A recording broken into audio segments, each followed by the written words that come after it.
Notícias do Corinthians: William fala pela primeira vez sobre possível saída, jogadores do Corinthians e Vitor Pereira dão declarações polêmicas. O que acontece com Yuri Alberto? Você vai entender tudo no canal do Corintianeiro. Mas antes um recadinho para você. Quer parar de fazer apostas sem sentido e jogar como um vencedor na Blaze? Então inscreva-se no canal Blaze Big King. Aqui você receberá dicas diárias com 95% de assertividade e poderá fazer parte do grupo grátis do Telegram. Basta inscrever-se no canal Blaze Big King, link no primeiro comentário. Notícias do Corinthians hoje. E o Corinthians encara o Avaí amanhã pelo Campeonato Brasileiro às 19 horas. Segundo notícias do Corinthians, o Timão vai a campo com Cássio, Rafael Ramos, Gil, Raul Gustavo, Fábio Santos, Fausto Vera, Rony, Giuliano, Roger Guedes, Giovanni e Adson.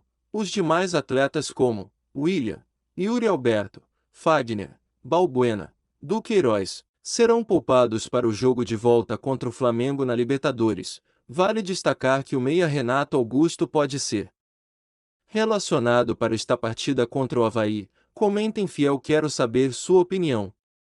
Informações do Corinthians. Depois da especulação sobre a possível saída do William, o jogador se manifestou em suas redes sociais. Segundo notícias do Corinthians, o meia-atacante disse que está feliz no Corinthians e não pensa no momento em deixar o Brasil. Vale destacar que o jogador frisou a importância da família e de seu pai Severino. O jogador no momento preza em ficar perto dos seus familiares. O jogador tem proposta da Liga Americana e do clube inglês Fulham. Caso aconteça alguma negociação de última hora, o Corinthians tem 100% dos direitos do jogador e um contrato que vai até dezembro de 2023. Caso o clube queira tirar o jogador, tem que pagar o contrato e o preço do atleta. Comentem fiel, quero saber sua opinião.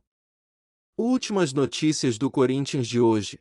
E o Corinthians teve uma turbulência interna abafada pela diretoria. Segundo notícias do Corinthians, os jogadores não gostaram da declaração do Vitor Pereira depois do jogo contra o Atlético Goianiense. Alguns jogadores reclamaram da postura do treinador. A diretoria abafou o caso e não deixou estender o assunto. A verdade é que o treinador está certo. O time não brigou, não chutou e não criou. Foi um time apático e morto em campo. Fiel. Torcida, quero saber sua opinião. Os jogadores têm razão em reclamar, ou o treinador Vitor Pereira tem razão em reclamar da falta de raça? Comentem.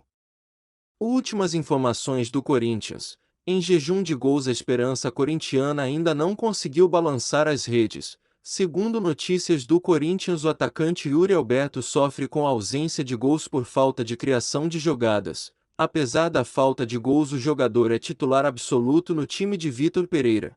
O treinador disse que o atleta é dedicado e trabalhador e que sua hora vai chegar. Com a volta do Renato Augusto, esperamos que o Yuri Alberto possa crescer em campo. Vale lembrar que o Renato Augusto já não vinha jogando bem antes da contusão. Fiel torcida, quero saber sua opinião. O Corinthians deveria investir em um meia de criação, ou esperar pela volta do Renato Augusto e de seu bom futebol? Comente. Essas foram as últimas notícias do Corinthians de hoje. Se você não é inscrito, inscreva-se e fique por dentro de todas as notícias do Corinthians atualizadas. Obrigado e vai Corinthians!